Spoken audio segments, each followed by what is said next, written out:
Gurubhyo Namaha. Shri Gurubhyo Namaha. Good afternoon. My name is Hari Kiran. I'm founder of Indic Academy, and I'm here with Dr. Nagaraj Paturi, who is the director of Inter Gurukula University Center at Indic Academy. Over the next 1 hour, we will be talking about Hindu folk response to epidemics in general and certain instances and certain specific deities, more specifically in the south of India.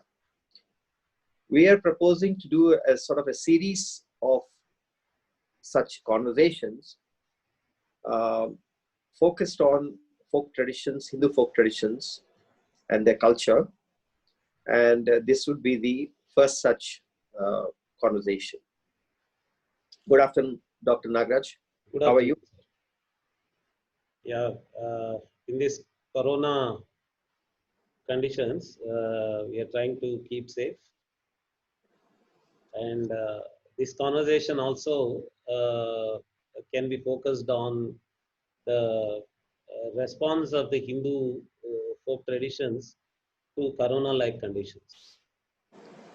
Before that, can I just briefly tell our audience a bit of your background?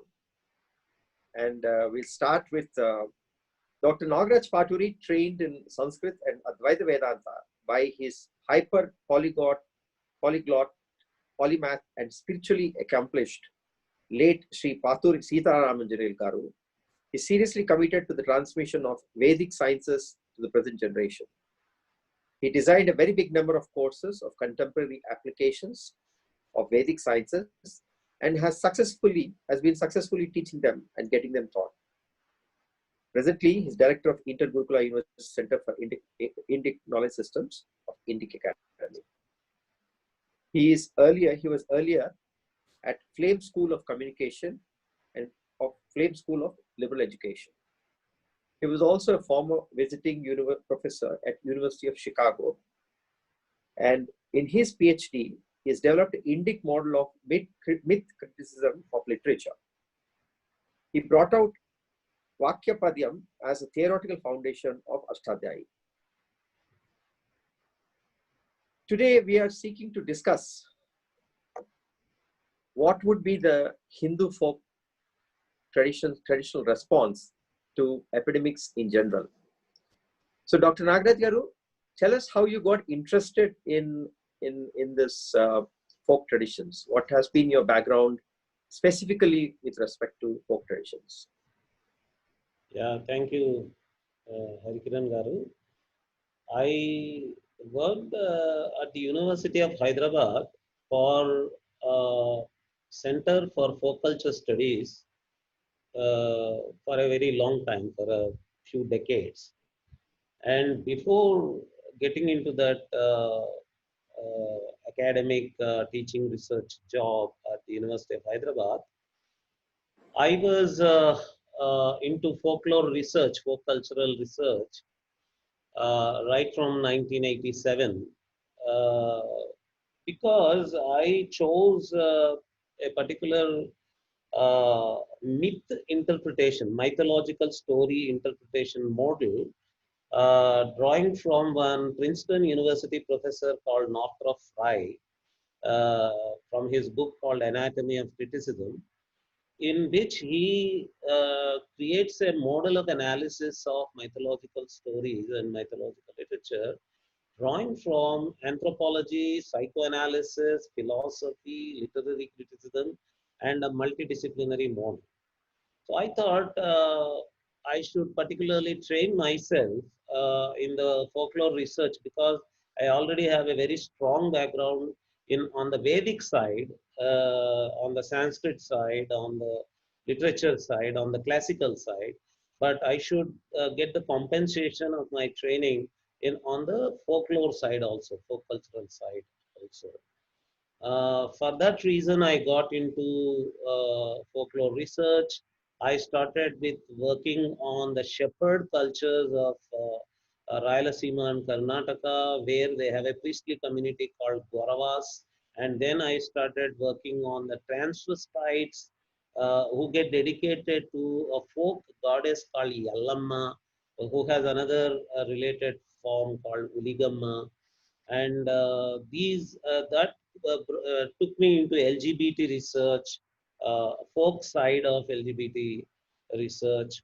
And then this brought me into a huge world of village goddesses, mother goddesses, and entire folklore aspects. I then went into Tattvams research, mystic yogis on the folk side, and whatnot.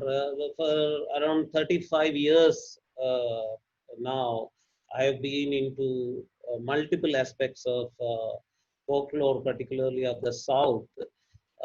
When my American teachers trained me in this field, they used to advise that to be able to understand a culture, it is always better to go there as an outsider so that you would be taking away all your prejudices as an insider. For that purpose, I started my research in Kerala because matrilineal family system there is outsider system for me. So I thought by doing that I can, and that took me to Keralite folklore, Teyyam culture there, all the Yakshini culture, the Vrindanakshasa culture, all the Keralite folklore research I did. And then I have a great fascination and love for Tamil temple culture and all that. So I spent a lot of time on the Tamil Nadu side.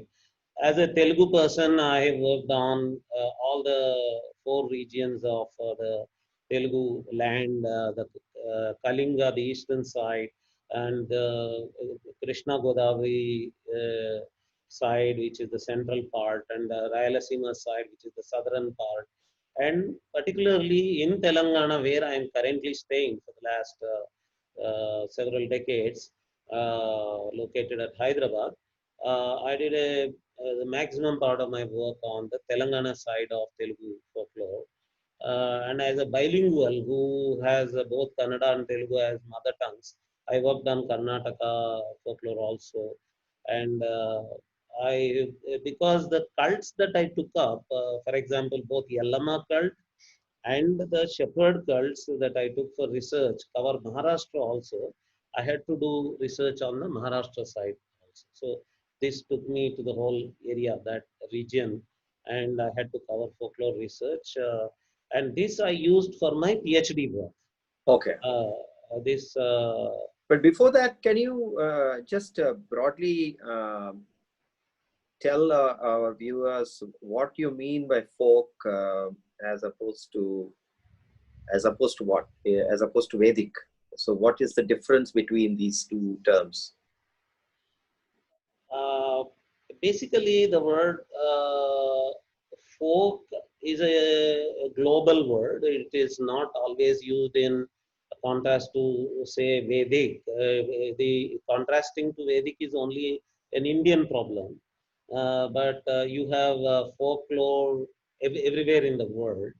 And these folklore studies started in Europe, in modern Europe, when the romanticist come nationalist ideology was developing.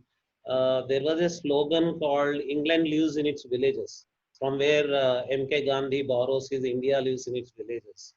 Uh, so people started working on the peasant culture of England, and there were archives and museums that were created for the rural and village peasant cultures of England.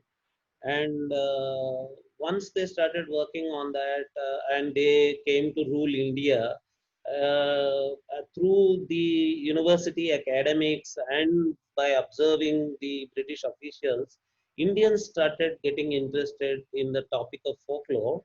And because these British officials were working on the Indian folklore as a hobby, their wives, also colonial officials' wives, were taking this as a hobby and all that. Many Indian intellectuals started developing fascination for their own folklore, as part of their imitation of their colonial bosses. And then this word folklore came into But these popularity. officials were urban situated officials, and as opposed to they were not from the villages. I mean, was it such a stark? Most of the intellectuals that we know always trace back at least one generation back to a village that they were living in.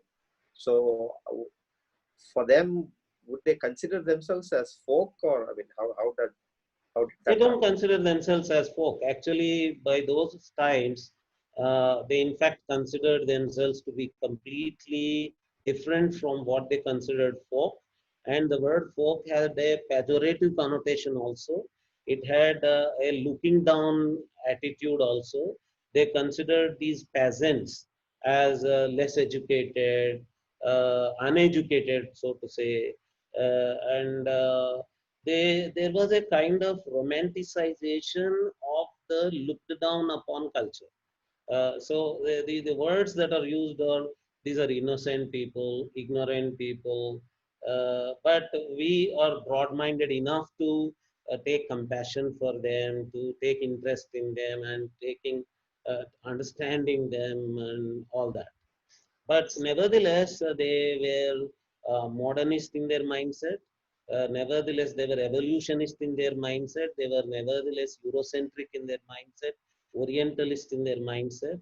And they were looking at all these cultures as superstitious cultures, for example, because they were not scientific enough. So they were coming from the paradigm of science that was already emerging at that time.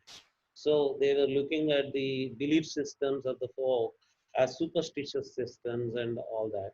So the source of folklore research academically was from two sides. One is from the side of literature, where they were looking at folk literature as opposed to their mainstream elite literature. But there was the other stream coming from anthropology, and that cultural anthropology, particularly social anthropology, was in its beginnings was completely Eurocentric and Orientalist in its mindset. So for them, all this folklore, folk culture was a bunch of superstitions and innocent belief systems and all that. So there were And two distinct cultures in the society. I mean, one was like or was there the overlapping kind of? How was it? at that time, in the beginning, there was no awareness of intercultural interactions among different streams of culture. They, for example, they did not consider those days Sorry, urban. which period are we talking about? Is this the colonial period? 19th century, early 19th century, 19. Okay. 19th century, and later part of 19th century. Gradually, up to early 20th century, the same attitudes were continuing. And the Indian intellectuals who were getting interested in folklore out of their imitation of their colonial bosses and the colonial rulers, also were imitating the same attitude, those borrowed attitudes that they themselves are urban people, they themselves are elite Indians, and they, like their bosses, they are also taking pity on, they are compassionate towards the rural people, and they started romanticizing the innocence of these folk people out of their attitude that was broad-mindedness, to romanticize. See, I am an educated person. In spite of being educated, I am loving the uneducated and all that. But gradually, in cultural anthropology, cultural relativism developed. The insider perspective, emic perspective, started dominating, and people started emphasizing this opposition to scientist attitude of looking down upon these cultures as superstitions and all that, and an approach of understanding these cultures empathetically from inside those cultures through methods like participant observation and getting completely involved in the community that you are studying and being part of that culture and all that developed. And coming back to India, there was already this linguistic families, language families, Dravidian family, Indo-European family already identified. So then if you're looking at folklore, you're looking at the Dravidian side. So if you're looking at the Vedic side, you're looking at the Indo-European side, so to say the Aryan side. That is the way they were looking at. So folklore research was considered to be the research on the Dravidian side, and the research on the Vedic side was looked at as the research on the Aryan side. So So broadly, all this was all a colony project, just in terms of the lens.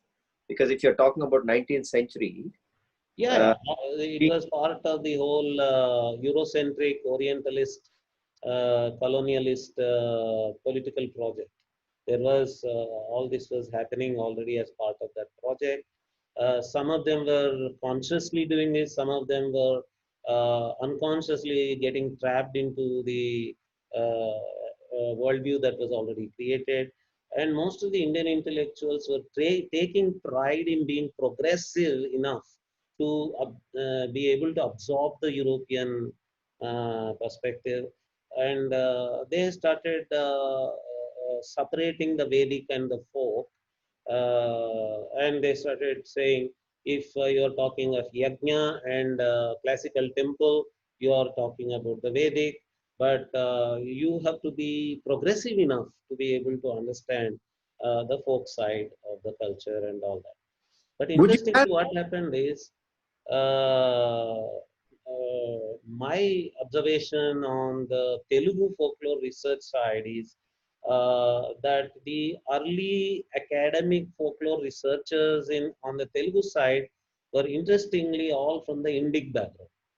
For example, Professor Biruduraju Ramaraju, who did his first PhD in folklore, was an Indic oriented person, and gradually his legacy, his students, and then his students of students, it all went into a kind of Indic approach only. So this attitude of India lives in its villages. So we have our roots in the folklore. We have to get our culture from its roots, grassroots. All this attitude from an Indic approach also was there. It was not always from a left liberal point of view that folklore research was happening here. okay? What you largely outlined is during the colonial period.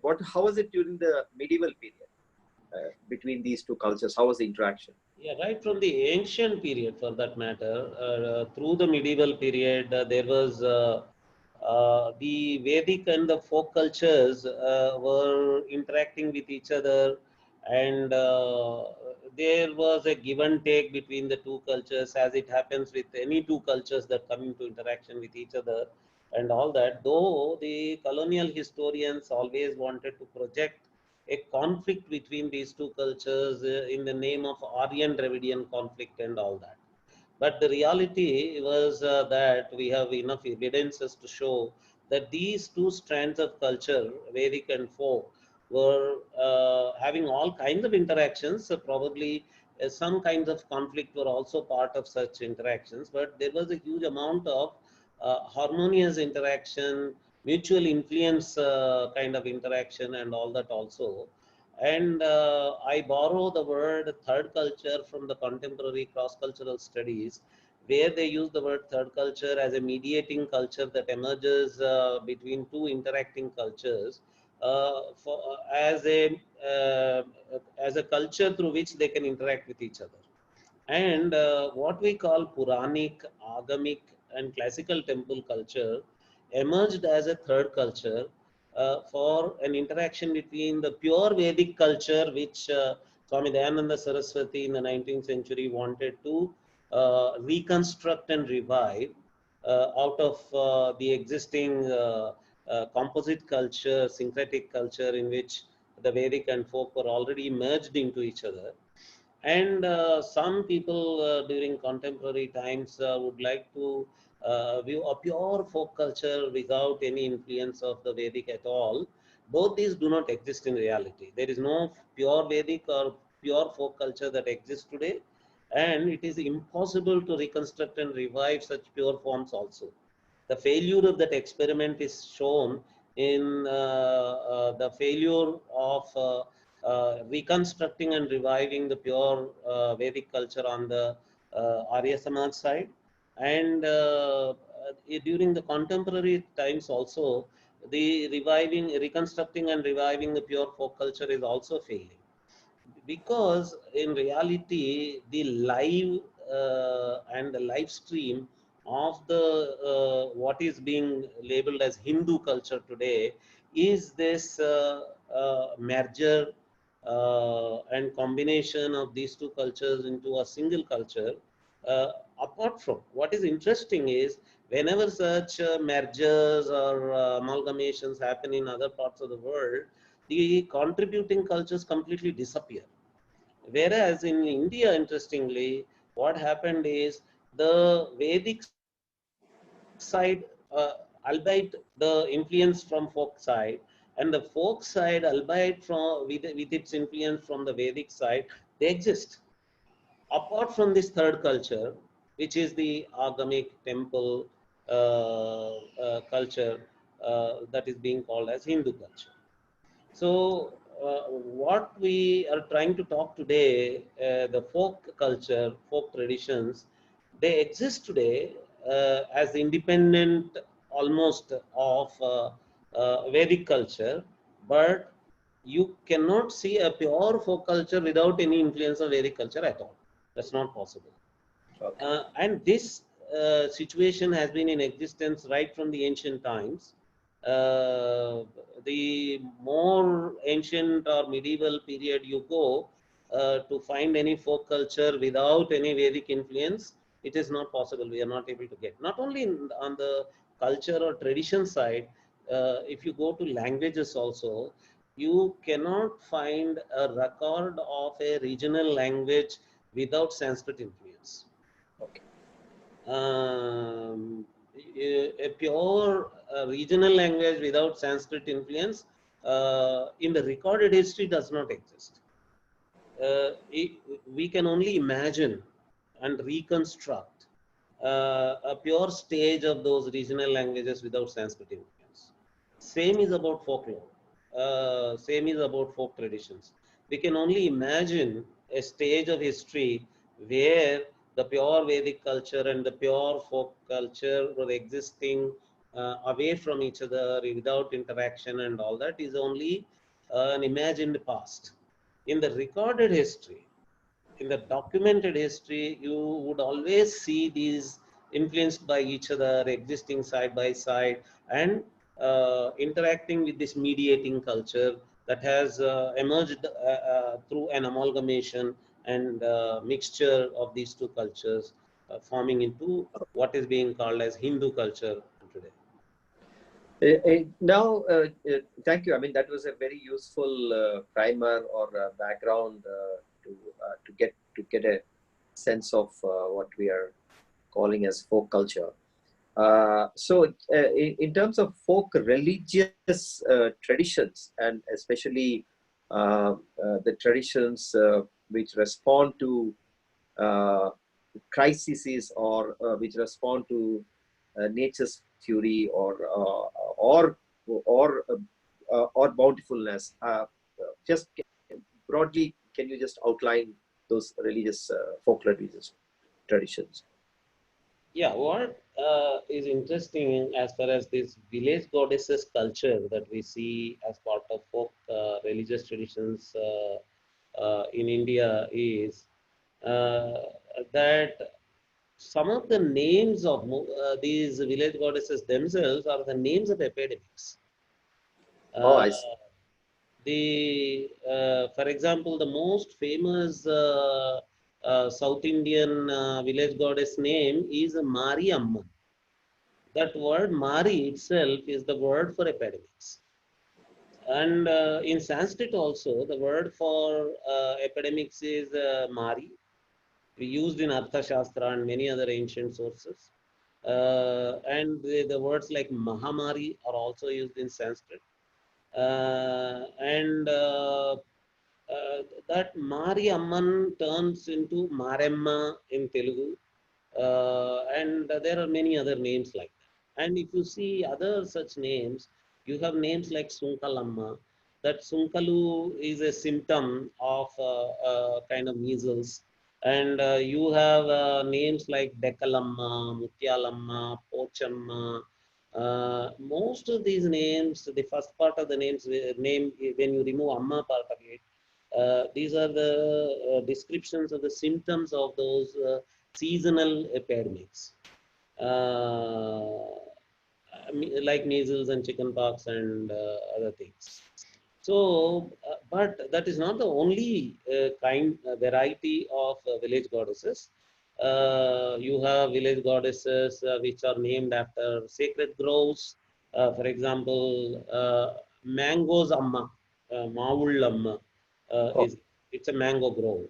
You have Tallamma, toddy tree grove, and there is a goddess called Tallamma, Regulamma, berry trees. Groves are there, and berry tree groves Amma is there. And some of the village goddesses are named after the village itself. The village name plus Amma becomes the name of the village goddess. And you have the name of a village goddess after just one tree, banyan tree, for example, Marriman Amma, like that.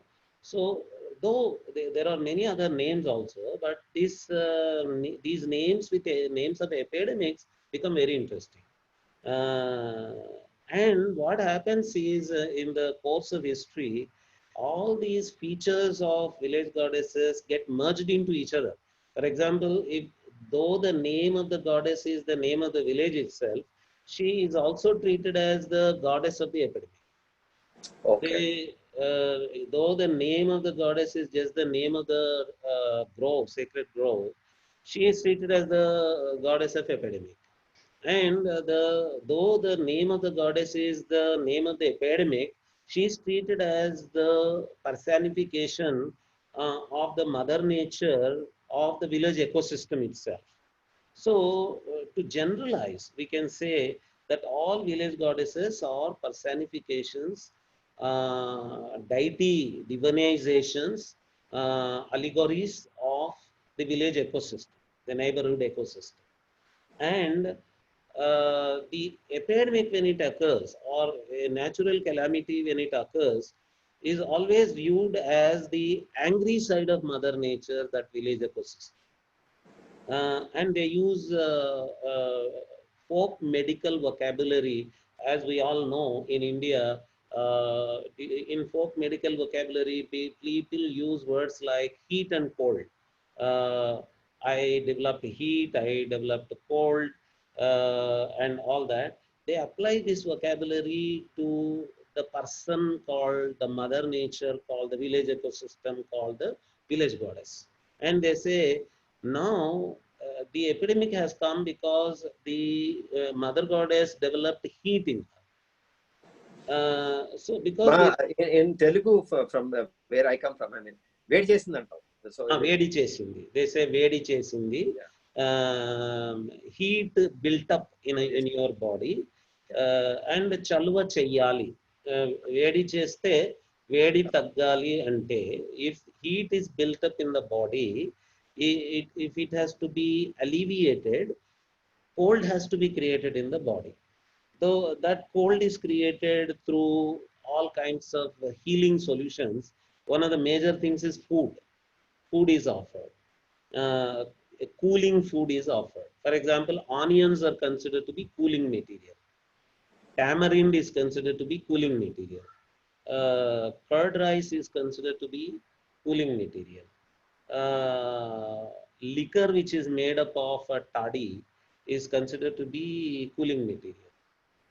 In Maharashtra, government officially sells Neera, which comes from the juice of the toddy trees during summer for cooling down the bodies. And there is one liquor called kallu that is used in the Yeah. Telugu speaking areas, which is considered to be the cooling down folk medical material. And this liquor is offered to the goddess to cool her down.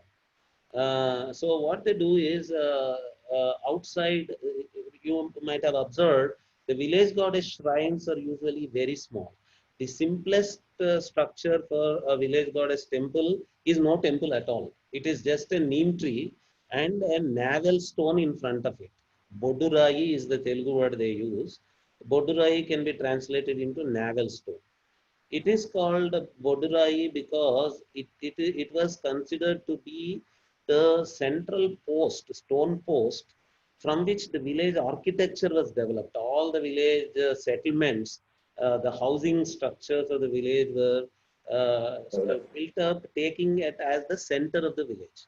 That is why it is called as Navel, Bodurai. And the neem tree, which provides shadow to this Kodurai and Naval stone. These two together make the temple. That's all. It's just an open air temple. And if at all a small temple is built, it's a small shelf. Shrine is a small shrine, and inside the image of the goddess is an anthropomorphic image. There is no human form at all. It is just some shapeless stone or something like that. And gradually you see some naive sculpture, folk sculpture, village sculpture built for this mother goddess in that shrine. And what people do is they go settle down outside this shrine and cook food, this cooling food. They cook rice, for example, and when the rice is a little cooled down, they pour curd onto that and they prepare curd rice. And in the coastal part of the Telugu speaking areas, they call it Pongallu. And in the Telangana part, they call it Bonam. And this food is in a battery of pots, one over the other. They are kept on the head and they are taken to the temple, and they are lowered down from the head, and the food is poured on to the goddess's image, mostly on the navel stone. It is poured onto the navel stone. In the coastal regions, they call it Kumbham Poyadam. In the Telangana region, they call it Rati Poyadam. And the whole process of offering this food to the goddess is done with a high amount of spiritual fervor. The material that is used for cooking, the cooking process, everything is considered to be mystic and supernatural in its power. And the person who holds it is supposed to hold it on the head in a very pure state, in a cleanly state. The person is supposed to have taken bath fully in a very clean state, and then the pot has to be kept on the head. And because that belief that there is a supernatural power in what I am offering to the supernatural is there, the person holding it on the head gets spiritually possessed. The Oh, person gets into trance. And while walking towards the temple, this person in trance even dances to the tunes of the drums and to the smell of the neem leaves that are taken along with it, and to the smell of the turmeric powder that is being taken along with it, and to the smell of the smokes that come from the dhoop sticks that come out of that. And the whole fervor is an occult kind of fervor, a supernatural ritualistic fervor. And through that, this food is taken and it is offered on the navel stone. And then they get this trance feeling that the goddess is now cooled down, the anger is gone. The heat in the body of the mother nature of the village ecosystem is now it is coming down. It came down because of my offering, because it is curd rice. And they even offer things like onions, tamarind juice, and liquor, the kallu liquor, all this. And they cut a chicken or a goat also. Actually, even today, the chicken blood is considered to be a cooling down agent in folk medical system, healing system. So even that is offered, and all kinds of what people call animal sacrifice or whatever. It is called in the Telugu area. The word they use is yatalu. They do the yatalu with chicken, goats, very rarely with buffaloes in front of the goddess. And it's a huge ritual. Actually, it takes time. If you have time, I can describe the whole ritual of this food offering, which goes on for 2 to 3 long days. How Uh, is the naming done? How is the name? How, you're saying that some of these goddesses are now named after epidemics. So it would be a series of epidemics that happen, and then and these ceremonies happen, and then the goddess is named. I mean, what's that point in time when they call the goddess after the epidemic? How does that? the Typically, my observation is that if a calamity occurs, like for example a fire accident in the village, or some earthquake, or inundation through floods, or something like that happens in a village, there are occurrences such as spirit possession. One of the persons of the village gets spirit possessed, and during that spirit possession, they give the reason for the calamity. And for example, if measles occurs, and the word for measles in that area is pochalu, in that area, the person who gets possessed says that Pochalamma, that is our Pochamma, has attacked our village because we did not keep her cooled down.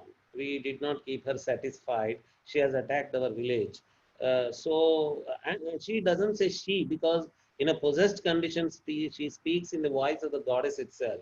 What is? So the goddess itself says, I'm Pochadamma, I'm Pochamma. I'm attacking your village because you did not keep me satisfied. And then that word comes out, the name Pocham comes out. So that becomes the name of the goddess. And they then install a shrine for her because already through their folk medical traditional knowledge, they know that neem tree is a cooling down tree. So they go to a neem tree and then establish a shrine under that. And they use all the neem leaves and other material from the neem tree and cool her down and offer what she asks for in the voice of the goddess. And usual offerings are already there is a formula for that. It happened in other villages, so it comes from that. So they because they know the formula, they do the rituals in the name of the formula, in the using the formula of the ritual, and the new shrine and the new name and the new goddess emerges. Emerges. Fascinating. Fascinating.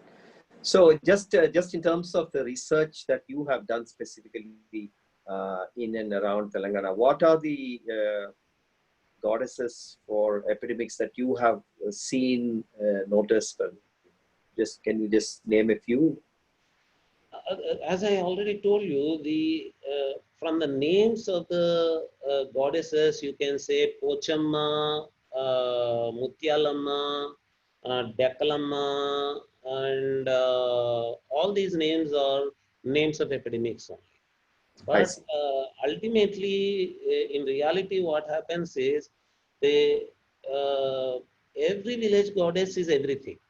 Every village goddess is the angry form of the nature in the form of epidemic, And also, she is the personification of the village ecosystem, and she is also the personification of the tree.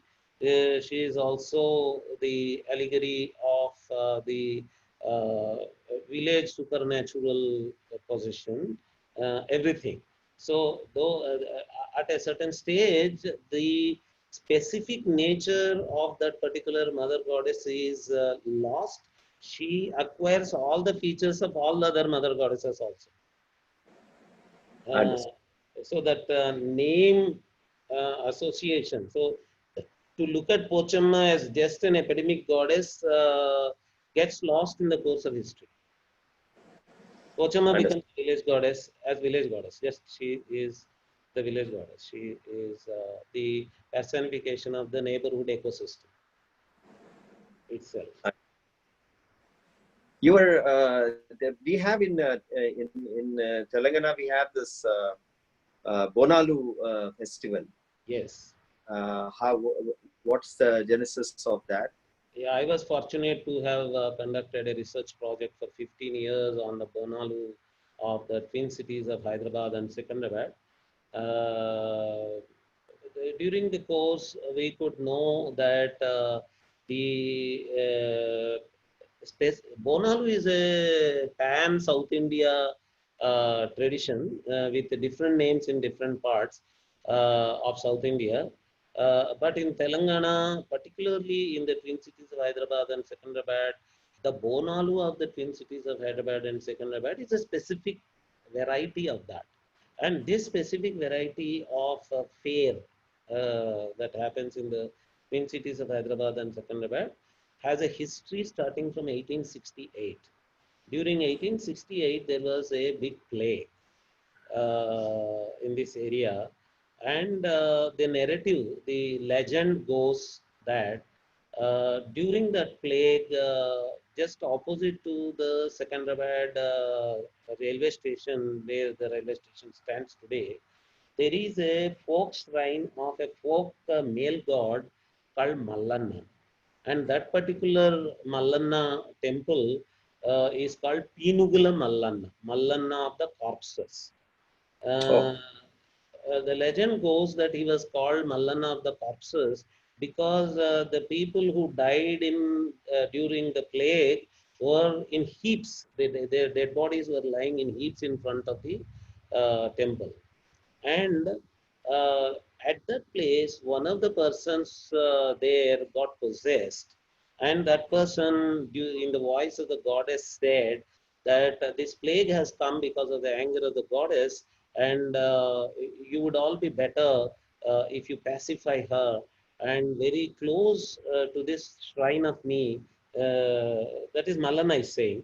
Malana is saying to this very close to my shrine, there is my sister's shrine called Ujjaini Mahankali temple. Please go and pacify her by making Bonalu offerings to her. And people immediately got inspired, and in hundreds they went to the Ujjaini Mahankali temple, which is very close to that Malana shrine, which is now located. It is a very famous place there in the RP road of Secunderabad. yes. In the Ujjaini Mahankali temple, they made the offerings.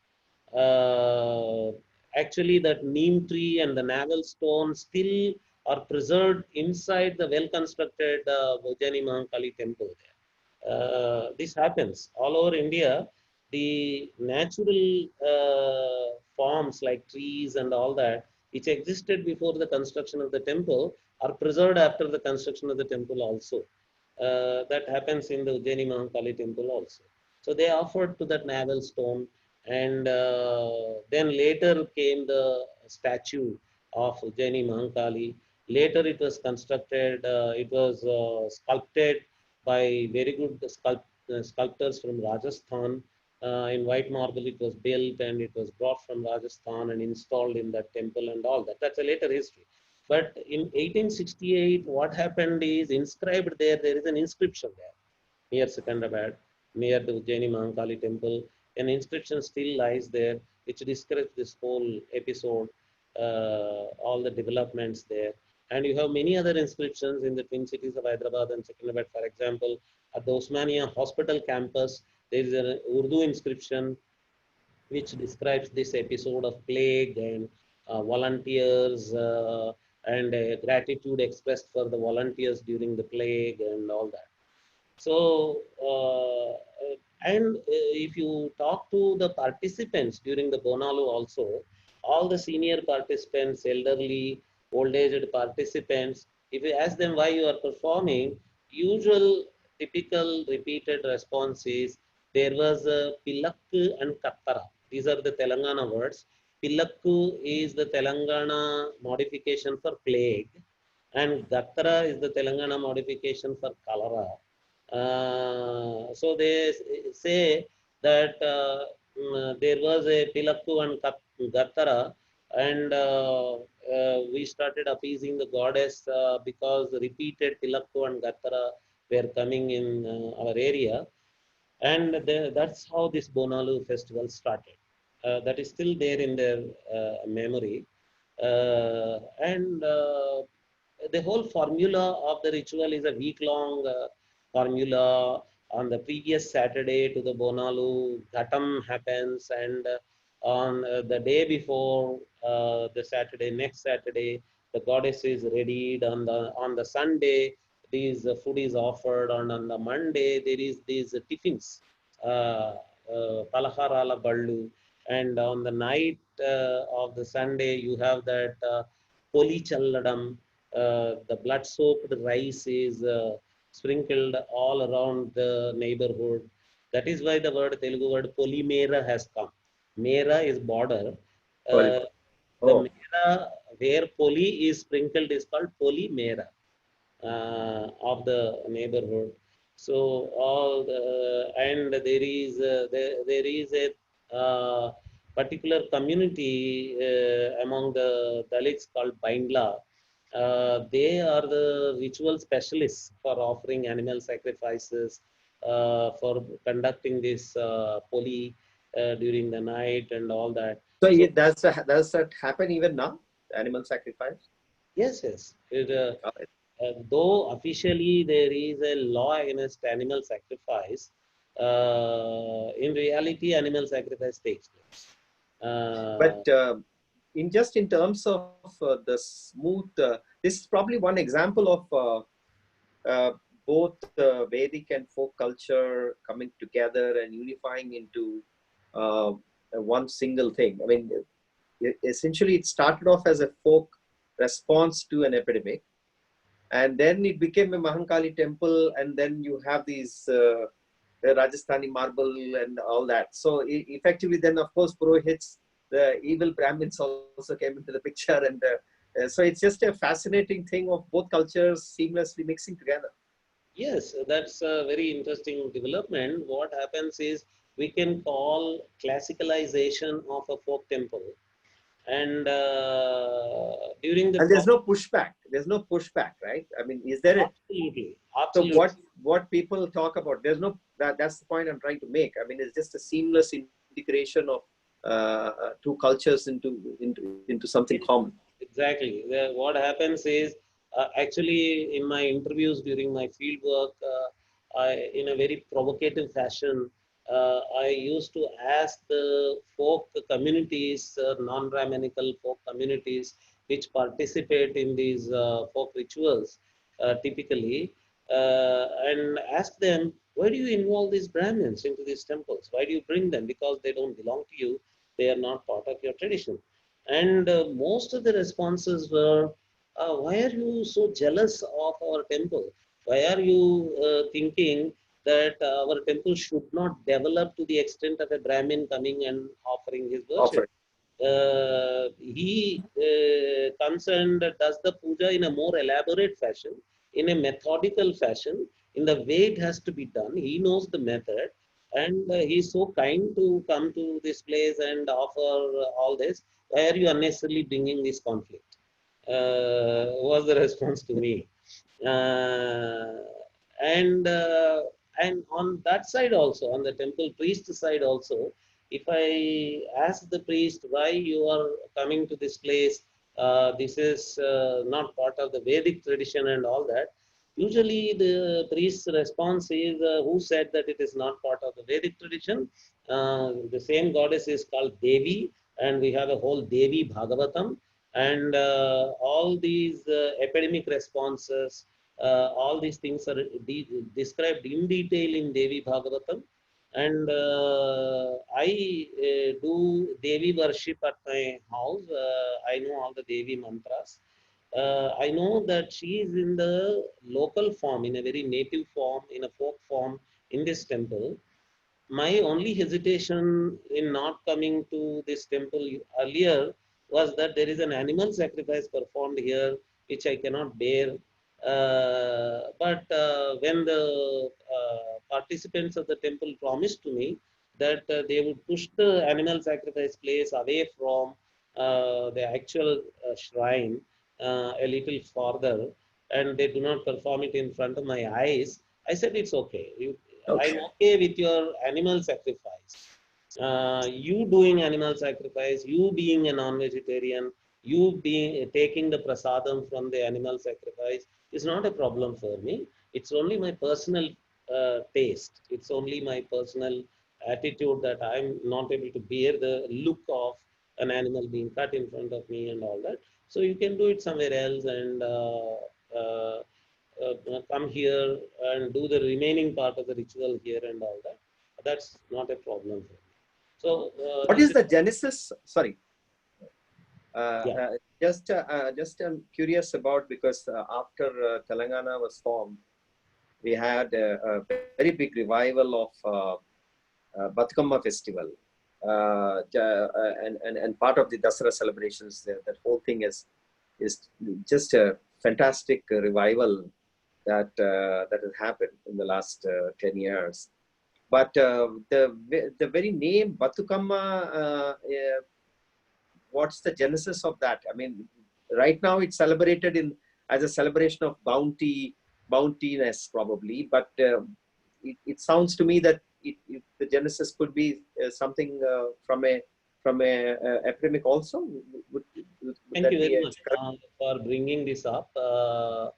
I wanted to talk about this. The epidemic aspect of the goddess is one side of the coin, and exactly the opposite side of the coin of the mother goddess is the fertility side. Batukama is a fertility goddess. Fertility? The very name Batuku is life. So Batukama is a fertility goddess. The legend goes that she was the uh, highly beloved, looked after well sister of brothers, and she was harassed by her sisters-in-law, and she dies, and then the brothers identify that she was living in the form of a flower tree, and she talks through those flowers to her brothers and all that. So these narratives actually inherently they encapsulate in them the idea of flowers being the goddess. So she is in the form of flowers, and uh, the Batukama installations that you see during the Batukama festival are all heaps of flowers. Flowers. The towers made up of flowers there. And as you can understand, flower is the fertility portion of a tree. And there is an identification between human woman and flower. That is why typically these festivals are women festivals. And if you see the Batukama dance, it is in the form of a circular dance. And if you watch the dance from a distance and a wide angle camera, if you apply, you can see that there is a design of a flower closing and opening during the dance. So the dance configuration itself is in the form of a flower, and the feminine movements in the dance, and everything is feminine there. It's a typical uh, uh, feminine festival celebrating the fertility ability, the potential for fertility, or the power of fertility, which has been looked at as a supernatural power possessed by the earth, by the trees in the form of flowers, by women among humans, and all that. So that fertility, there are worldwide cultures of fertility. Batukama is one of them, and you have Gobemma festival there, and Gorbhi festival of Gujarat is also the fertility festival there. The Gorbhi dance is a cognate dance of this Batukama dance and all that. So the fertility side is the just the opposite side. So the mother nature, when she is happy, when she is pleased, gives you crops, gives you prosperity, gives you wealth. She is Lakshmi. Batukama is also called as Lakshmi. In the songs of Batukama, you find expressions such as Sri Lakshmini Mahimalu Gauramma Chitramaito Chunamma. All such lines are found as part of this Batukama songs. She is Sri Lakshmi, Gauramma also. So she is a prosperity giver. It's a celebration of crop prosperity. Batukama festival comes as part of one of the crop seasons of Telangana. But now And it's celebrated as a part of Dasara, right? One of the days. no, it's just a coincidence that Dasara festival comes at that time. Okay. But there is no genetic connection between Dasara festival and Batukama festival. The coincidence of calendar for Batukama and Dasara festival is just a coincidence. I see. The Dasara calendar is a Sharan Navaratri calendar. What we call Dasara is in fact two different festivals falling one after the other. Sharan Navaratri is the first 9 days. The Dasara festival is the Vijayadashmi festival, but they are falling one after the other, so it looks as though it's a 10-day festival. But this festival, Batukama festival, ends before that festival. So it almost coincides with Dasara, but it has no link with Dasara. Okay. So the question is that now, so we will see an emergence of Covidamma. Yeah. I think that's the question.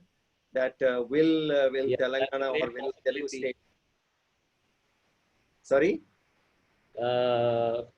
What they are going to call it, COVID or Corona or on TV. Coronatalli is one option. Coronatalli, Coronamma, Covidamma is one option. Covidamma, or what they call, most of these English words, they change their form when they go into the rural vocabulary. A minister on the TV screen was asking the villagers, why are you taking all these cares, why these masks and all that, just to tease them. And the response from them was, sir, we are told that some karna has happened. So their modification of the word was karna. Yeah.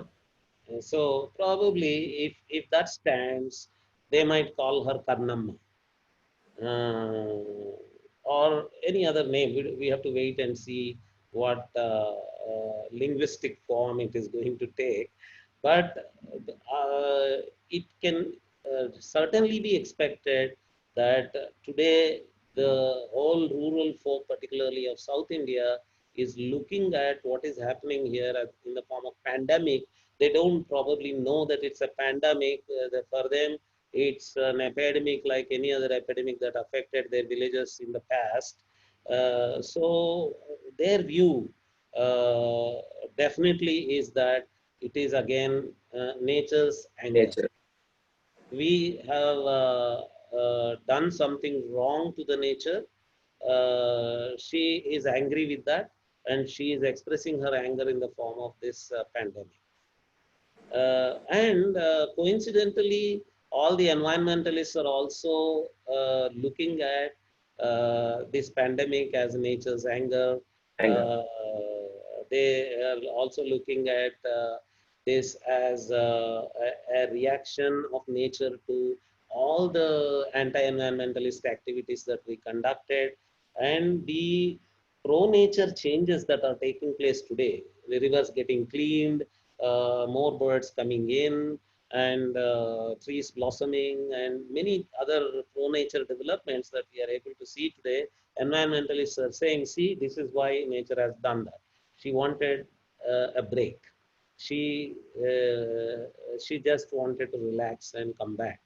That is why she did this. So this urban educated environmentalist understanding, we can see that in a very intuitive, rural romantic, nature worshipping, nature enjoying way. In the rural people, it always Rural. existed for millennia. It existed, and their nature loving attitude, nature friendly attitude, was not in such a discursive, logical, scientific, theoretical way, but in a very intuitive, Into emotional form. The same attitude existed in them, and that is what has been articulated in the form of providing a shrine to her, Mother Nature, to the village ecosystem, and talking to her. I get amazed when I go to my fieldworks. The amount of difference between our logical, scientific mind and the village mindset. Once, what happened is during my fieldworks, usually in our fieldworks, we pretend innocence so that we get more information from our informants. To a Decali person who belongs to a Dalit subcaste, who is a priestly, Dalit priestly community which offers worship at these shrines, he was taking me to the temple, and I was saying, she showed me a neem tree, and he said, "This is Pochamma." And he showed the navel stone and said, he is the brother. Navel stone, he is the brother of she, the Pochamma tree. Then I said, oh, you want to say that Pochamma, the woman, is sitting on the tree, and the male whom you are calling navel stone is sitting on the navel stone? He got very angry with me and he started shouting at me. He said, "You educated people are nonsensical. You'll never understand." He said, "You educated people, I don't know what you mean. I was telling you that neem tree is Pocham. She is Pocham. And you say that she's sitting on that." Then I said, no, no, no, okay, okay, I'm sorry. And so you say that you are looking at the neem tree as Pochamma. Then he said, what is this as? She is. She is Pochamma. And then I said, I'm not able to see. Then he said, that is your problem. That is the problem you are getting because of your so-called education. Why did you get educated? That is why you are not able to see her. That is the point. That they are able to see it even now. They're able to interact with her. They are getting possessed.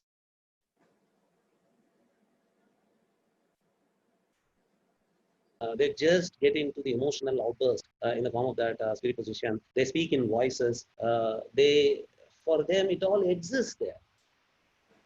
The mother nature exists there. The village ecosystem exists there. They talk to her.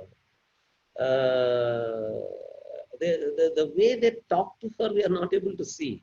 We try to bring Freud, we try to bring everything, psychopathology. That's a trance, that's a schizophrenia, that's a multiple personality, that is a split personality. He is going into some other personality at that time. And all kinds of educated nonsense we try to bring into that. But in reality, what's happening is they are living the nature. They are yeah, living the mother nature. What the contemporary urban educated environmentalist is saying in a logical form is happening in an emotional form in them, and they are interacting with her. So now, for example, during measles or chicken pox, when a child is having that problem, they quarantine the child. Correct. And during the quarantine stage, they say the child is with the mother. The mother is talking to her, talking to the child. And they let us give them privacy. See, quarantine is a privacy between mother corona and the quarantine patient, corona patient. Do we look at it that way? We take pity on the corona patient and say that, oh, he's suffering, we'll quarantine him because of that. But the folk attitude towards that is, he is under the care of mother corona. She is just angry, but okay, it will all be all right after some time. They have a positive attitude. But if something goes wrong, also they say she liked him and she took him away. Yeah. Yeah, so everything is taken in a very positive attitude. So for them, epidemics and pandemics and all that, they don't fight with them. We in all our educated conversations, we are using the word battle, war, fighting. We will win. There will be victory, all kinds of things. But for them, it is just her anger. All mothers get angry. She is also angry now. Mothers will get cooled down. After all, they are mothers. In Sanskrit, they say, Kuputro jayeta vachidapi kumata na bhavati. There can be a bad son, but there can never be a bad mother. Though this is articulated in Sanskrit like this, they say it in their own local languages and they say there can never be a bad mother. She's Corona mother has come. She is angry with us. She'll be cooled down. Once she is cooled down, everything will be all right. She may be visiting us now and then in future also, but whenever she visits, let us cool her down and let us live with her. So we are going to live with our mother, Corona. That's the way they look at her. Thank you, sir. Thank you so much. That was a very fascinating insights into Hindu folk traditions, Hindu folk religious responses to epidemics and pandemics. It's very, very fascinating. Yeah, let us look for the Coronatalli or the Covidamma soon, and Mother Corona. Mother Corona. Mother Covid. Yeah. Thank you so much, and thank you to the viewers. What we are looking at is we are planning to host a conference on folk traditions, folk culture, folklore soon, whenever we can do that. But as a prelude to that conference, we will be having conversations on folk traditions. We will be also inviting speakers to have conversations with Dr. Nagaraj. Probably in about 10 days' time, we will be having a conversation on folk songs in and around Telangana. We will be having Tatwalu and folk songs. So we'll be having a conversation there. So do look forward to please continue to engage with us on this very interesting topic on folk traditions. Thank you so much. Thank you, Nagaraj.